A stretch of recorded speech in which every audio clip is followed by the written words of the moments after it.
श्री स्वामी समर्थ. ओम नमो भगवते वासुदेवाय. येत्या रविवारपासून म्हणजेच 17 मे 2026 पासून अधिक महिना चालू होत आहे. हा अधिक महिना भगवान विष्णूच्या सेवेसाठी समर्पित असतो आणि ह्या श्रीकृष्णाचे दुसरे रूप म्हणजे श्रीमद भागवत होय.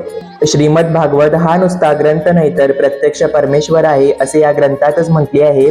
पुरुषांना आपल्या एकाच घराण्याचा पितृदोष असतो तर स्त्रियांना सासर आणि माहेर अशा दोन्ही मिळून घरांचा दोष येत असतो. स्त्रियांचे सासर आणि माहेर अशा दोन्ही घराण्याचे दोष घालवण्याचे सामर्थ्य या भागवत ग्रंथात आहे. पूर्वीच्या काळी या सुलभ भागवताचे पारायण करायला लोक घाबरायचे, कारण एकदा पोथी वाचायला चालू केली तर वर्षभर वाचून संपत नसे. म्हणून गुरुमाऊलींनी आपल्याला या भागवताचा मार्ग सोपा करून दिला आहे.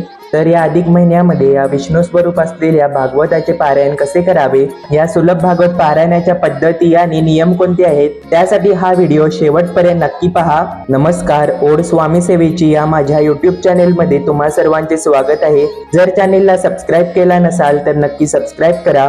तर चला पाहूया या सुलभ भागवताचे पारायण कसे करावे ते. मातृश्राद्ध, त्रिपिंड विधी आणि नारायण नाग बली करूनही जर आपल्या घराण्याचा पितृदोष जात नसेल तर, प्रखर पितृदोष जाणवत असेल तर, अशा प्रखर पितृदोषावरती शेवटचा उपाय म्हणजे हे सुलभ भागवत पारायण होय. आपल्या घराण्याचा प्रखर पितरांचा दोष या भागवत ग्रंथाच्या पारायणानेच पूर्णपणे कमी होऊ शकतो. गुरुमाऊली आपल्याला नेहमी सांगत असतात की वर्षातून एकदा या मोठ्या भागवत ग्रंथाचे पारायण केल्यास आपल्या घराण्याचा बराचसा पितृदोष या ग्रंथाच्या पारायणाने नाहीसा होतो. पारायण करणार त्या दिवशी सकाळी लवकर उठून स्नान करून स्वच्छ धुतलेली वस्त्रे परिधान करावीत. घरातील देवांची देवपूजा करून घ्यावी. घरातील पितरांचे थोरा मोठ्यांचे आशीर्वाद घेऊन पारायणाला सुरुवात करावी. पारायणासाठी दशा नसलेले म्हणजे धागे बाहेर असलेले आसन घेऊ नये. आपण ज्या जागी पूजा करणार आहोत ती जागा स्वच्छ पाणी व गोमूत्र शिंपडून स्वच्छ पुसून घ्यावी. कोणतीही पूजा पारायण करण्या अगोदर आसपासचा परिसर शुद्ध आणि स्वच्छ करून घ्यावा. फरशी पुसून झाल्यानंतर आपल्याला जी जमेल तशी शुभ चिन्हांकित अशी रांगोळी काढावी. त्याच्यावरती पाट किंवा चौरंग ठेवावा. ही मांडणी करत असताना पूर्व दिशेला किंवा पश्चिम दिशेला करावी. या पाट किंवा चौरंगावरती पिवळ्या किंवा पांढऱ्या रंगाचे स्वच्छ धुतलेले कापड अंतरावे. पूजेला सुरुवात करण्या अगोदर धूप दीप प्रज्वलित करून घ्यावा. अखंड दिवा लावला तरीही चालतो किंवा आपले रोजचे वाचून होईपर्यंत धूप दीप असला तरीही चालतो. जर आपल्याकडे असा क्षीरसागरातला लक्ष्मीनारायणाचा फोटो असेल तर त्या फोटोची पूजा करून थोडे अक्षता टाकून पाटाच्या मधोमध ठेवावा. जर आपल्याकडे हा फोटो नसेल तरीही चालते, कारण या पोथीवरती सर्व फोटो दिलेले असतात. त्याचीच पूजा केली तरीही चालते, वेगळी मानण्याची गरज नाही. श्रीकृष्णाची मूर्ती असेल तर तीही ठेवू शकता. ही मूर्ती रोज न उचलता आपल्याला जागेवरूनच पूजा करावी लागते. पारायण काळात पारायण होईपर्यंत पाटावरून फोटो, मूर्ती किंवा पोथी उचलू नये. त्यानंतर वाचून झाल्यानंतर पोथी झाकण्यासाठी परत एक खाली कापड ठेवावे. ही पोथी दिंडोरी प्रणित मार्गातील आहे. जे मोठे भागवत आहे सुलभ भागवत त्याची ही पोथी आहे. ही पोथी एकूण 97 अध्यायांची आहे. रोजच्या रोज फोटोची जागेवरून तसेच पोथीचीही पूजा करून घ्यावी. पोथीवरती गुलाबजल शिंपडून कोरड्या कपड्याने पोथी स्वच्छ पुसून घ्यावी. पोथीला सुगंधी फुलांचा अत्तर लावून कोरड्या कपड्याने पोथी स्वच्छ पुसून घ्यावी. पोथीची पंचोपचार पूजा करावी. पोथीला गंध, अक्षता, हळदी कुंकू तसेच फुले आणि तुळशीपत्र अर्पण करावे. उजव्या हाताच्या मधल्या बोटाने पाण्याचा भरीव चौकोन करून त्यावरती खडीसाखरेचा नैवेद्य ठेवावा. एक तुळशीपत्र पाण्यामध्ये बुडवून गायत्री मंत्र म्हणून ते तुळशीपत्र त्या वाटीमध्ये ठेवावे. ओम श्री लक्ष्मीनारायणाय नमो नमः धूपमाग्रपयामी असे म्हणून 3 वेळा धूप ओवाळावा. ओम श्री लक्ष्मीनारायणाय नमो नमः दीपम दर्शयामी असे म्हणून 3 वेळा दिवा ओवाळावा. त्यानंतर उजव्या हातामध्ये एक तुळशीपत्र घ्यावे.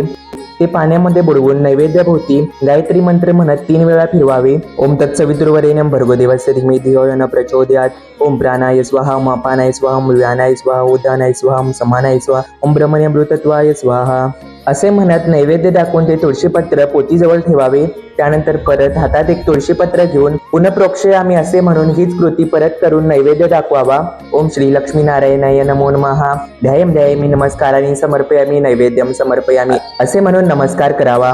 एक नारळ घेऊन त्यावरती विड्याच्या 2 जोड पानांवरती यथाशक्ती दक्षिणा आणि सुपारी ठेवावी. आपल्या मनात जी काही इच्छा असेल, आपण हे पारायण कशासाठी करणार आहोत व ते पारायण निर्विघ्नपणे पार पडण्यासाठी हा संकल्पाचा नारळ देवाच्या उजव्या हाताच्या साईडला ठेवावा.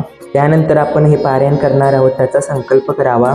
त्यासाठी हातात एक फूल, थोड्याशा अक्षता आणि थोडेसे पाणी घ्यावे व पुढील प्रमाणे संकल्प करावा. मी म्हणजे आपले संपूर्ण पूर्ण नाव म्हणावे. त्यानंतर आपल्या कुळाच्या गोत्राचा उच्चार करावा. जर गोत्र माहीत नसेल तर कश्यप गोत्र उच्चारावे. राहत्या गावाचा उच्चार करून मी या गावचा रहिवासी असून श्री स्वामी समर्थ महाराजांचा तसेच गुरुमाऊलींचा सुसेवेकरी असून श्री स्वामी समर्थ सेवा केंद्रात मिळालेल्या माहितीनुसार मी आजपासून या सुलभ भागवताचे 7 दिवसाचे, 10 दिवसाचे किंवा 30 दिवसांचे आपण हे पारायण जेवढ्या दिवसांचे करणार आहोत तेवढ्या दिवसांचा संकल्प करावा. तसेच आमच्या कुटुंबाला होणारा पितृदोषाचा त्रास नाहीसा होऊन पितरांना सद्गती मिळावी व माझे मनोइच्छित कार्य पूर्ण व्हावे. हे पारायण करत असताना कोणतेही संकट अडीअडचणी न येता ते माझ्याकडून तुम्ही निर्विघ्नपणे पूर्ण करून घ्या अशी विनंती श्री विष्णू चरणी आणि स्वामी समर्थ महाराजांच्या चरणी करून आपल्या हातातील संकल्पाचे पाणी सरळ हाताने ताम्हणामध्ये सोडून द्यावे. नंतर ते संकल्पाचे पाणी देववृक्षामध्ये किंवा तुळशीला अर्पण करावे. संकल्प हा पारायण करण्यापूर्वी पहिल्या दिवशीच करायचा असतो, रोज करू नये. ओतीला हात जोडून नमस्कार करावा. या भागवत पारायणाला सुरुवात करत असताना सर्वप्रथम 1 वेळा गणपती अथर्व शीर्ष म्हणावे व 24 वेळा ओम तत्सवितुर्वरेण्यं भर्गो देवस्य धीमहि धियो यो न प्रचोदयात हा गायत्री मंत्र म्हणावा. त्यानंतर श्री स्वामी समर्थ या मंत्राचा 1 माळ जप करावा. त्यानंतर श्री विष्णू गायत्री मंत्र म्हणजेच ओम नारायणाय विद्महे वासुदेवाय धीमहि तन्नो विष्णू प्रचोदयात हा मंत्र 1 माळ म्हणावा. श्री सूक्त व पुरुष सूक्त एकदा म्हणावे. पारायण चालू करण्यापूर्वी रोज ही सेवा करून मगच पुढचे अध्याय वाचायला चालू करावेत. हे पारायण आपल्याला 3 पद्धतीने करता येते.